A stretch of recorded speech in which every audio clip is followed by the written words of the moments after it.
You're listening to The Sizzle on Iron Skillet Radio and Iron Skillet Television. Roquan Smith is the end of the trade. That's the breaking news in Chicago. And I don't know that that this works. I'm very curious, Mike. Are there a lot of guys who have represented themselves who have gotten good deals? Is this a good idea, bad idea? Your take.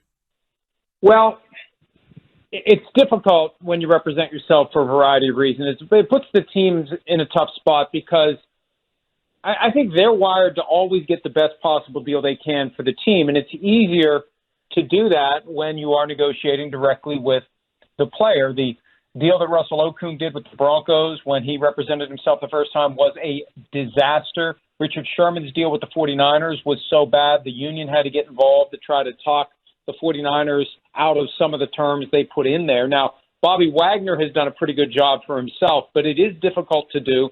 And I can't think of a time that we've had a self-represented player in this kind of a situation. We currently have Lamar Jackson in Baltimore trying to get a deal done with the Ravens, but he's not holding in or holding out or asking for a trade or doing anything other than just not reaching an agreement with the Ravens. And I don't think he ever will unless he gets an agent.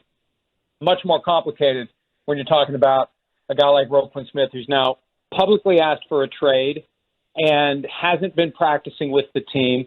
One other thing about hold-ins, if you don't work out a deal, at some point, something's got to give. At some point, the team says to the player, it's time to get ready for the season. And it's just hard to navigate a situation like this if you don't have someone who is skilled and experienced in negotiation and understanding how to craft these deals the right way and strike the right balance. It's hard to do. And he may be able to pull it off, but if things were going well, he wouldn't have publicly made a trade request. It would have at least been handled privately, and maybe it was, and it didn't go anywhere, and now this is his next move. But it's not good between the player and the team, obviously. And, Mike, if you didn't know that Roquan Smith did not have an agent, would you cast doubt on the way that he has handled this? And I guess I'm asking you this. Doesn't this place most of the pressure on Ryan Poles now and the Bears to make the next move? Because he did go public. This does seem like he's executing a power play, and now the Bears have to respond to it at a time where they would rather be focusing on football. Well, and this reminds me of what came up over the weekend with the Browns and running back Kareem Hunt, where he made a power play. He stopped participating in team drills at practice. He was only going to participate in individual drills. He asked for a trade, and the team just basically told him, sit down and shut up. You know, if you're going to make a power play, you better be a key player. And Smith falls into that category for the Bears, especially at a time when they're doing more tearing down than building up. So Kareem Hunt may have miscalculated when he decided he was going to try to squeeze the Browns into fixing his contract. Smith does have a little more credibility, a little more juice. It may create more of a disruption within the team because you got one of the best players in the locker room who's taking a stand, and other players are going to be like, what the hell's going on here? And so I think it does, well, it clearly puts the ball in the Bears' court. It's their move. Do they trade him? Do they say, we're not trading you? Do they say, we're going to start fining you for not participating in practice? Or do they give him the contract that he's looking for? And it's just a tough situation all around. Anytime you don't have that buffer between player and team and things get the slightest bit acrimonious, you've got the potential for it to blow up the way that it is. And, you know, it's interesting because Stacey Dales tweeted out that the Bears are going to respectfully decline to comment on the trade request. Is that the way to go? Is that a good idea? Well, they may not comment publicly. What matters is what they do privately. Right. Because part of the game here is, and this is where not having an agent complicates the situation.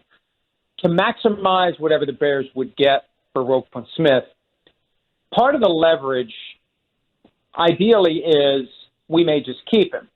If you are obviously in a position where you're trading the guy, you need at least two teams in order to get top value in return. If there's only one team that really comes to the table, you need to have the ability to say, we're keeping him.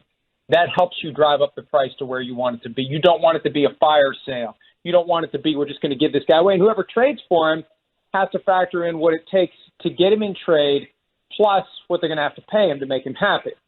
So it necessarily reduces what they'll pay him the more they have to give up in trade. So it's just a bad situation all around. It's a shame they couldn't work out a deal.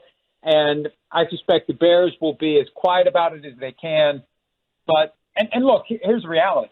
Anybody who's interested in Roquan Smith now has a clear incentive to make a phone call and see for themselves, is there anything to talk about here as it relates to a possible trade? That's true, but here's where not having an agent does hurt Roquan Smith, because now you have publicly demanded a trade, and any team that would do that and trade for you would have to be willing to sign you to a long-term contract. Now, that would be typically a conversation the agent has, and it being able to locate and identify those teams, because that's what an agent's job includes. Not having that guy kind of limits the field and maybe narrows the pool. And so you're right. It's not an ideal situation, even though it is a strong public play by Roquan. Well, and let me take it a step farther. Before we would even get to the point where Smith would potentially be authorized to try to set up a trade, you have that period of time where the agent hypothetically engages in hypothetical conversations with hypothetical teams about hypothetical players who hypothetically may be available. It's tampering. It happens all the time. And the fact that the Dolphins got busted for it last week isn't going to change that. If you have an agent, that agent, and if it's an agent who represents players throughout the league, that agent knows all the coaches, knows all the general managers, and can begin to figure out what the universe of potential trade destinations is, what the potential compensation would be, and then they're in a better position to broker a deal. Roquan Smith doesn't have that, and teams will be far less likely to talk to him. Let's just say, I'll just give you a name, Drew Rosenhaus. Drew Rosenhaus has players on every team. He's got every reason to talk to Ryan Poles or Matt Eberflus. Every reason. If they see the phone records, yeah, we were talking about this guy, this guy, this guy, this guy. There's only one reason for Roquan Smith to be talking to other coaches or GMs, and that's about himself. So that is a huge point here, and it just complicates the whole process as it relates to trying to find a potential trade destination. Mike, he's scheduled to make $9.7 million this year. Does he end up playing if they don't come to a contract resolution? Would he just want to get his 9.7 and hit the market? Do they have to franchise him at that point? Would he play under that? I mean, the hold in is what makes this very interesting. If he wants to play, he clearly doesn't want to get fined, so he showed up. And he clearly doesn't want to lose his $10 million. So I would suspect that you could probably get him to play under that contract, but I don't know what kind of condition he'll be in or how well he'll play. Well, that's right. And if the Bears don't want to trade him, then the end game is at some point it's time to get ready for the season. At some point it's time to play games. That's been the one lingering concern I've had about this new dynamic. Unless you work out that contract, it has to end at some point.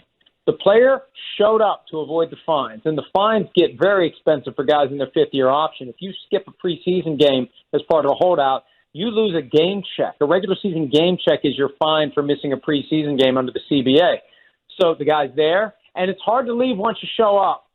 Once you show up, and if you leave, they can shut you down. They send a 5-day letter if you don't come back, and they put you on the reserve left squad list. You're not playing for anybody that year, and you're not making a penny in the National Football League. That's the ultimate hammer that the team has if you leave. So, people ask all the time, well, if it's not going well, he should just walk out. Guys don't walk out, because if you're gone for at least 5 days after they send that letter, you're done, and that's it. And they can just put you in purgatory for a year if they want to do it, and you don't play for anybody. So at some point, this hold-in has to end. And, again, I don't know why guys operate without agents. I really do think that for too many of the guys who do it, they're being penny-wise and pound-foolish, where they don't want to write that check once a year because it doesn't come out of their game checks. They don't want to write that check for 1%, 2%, 3%. They don't see the value in it.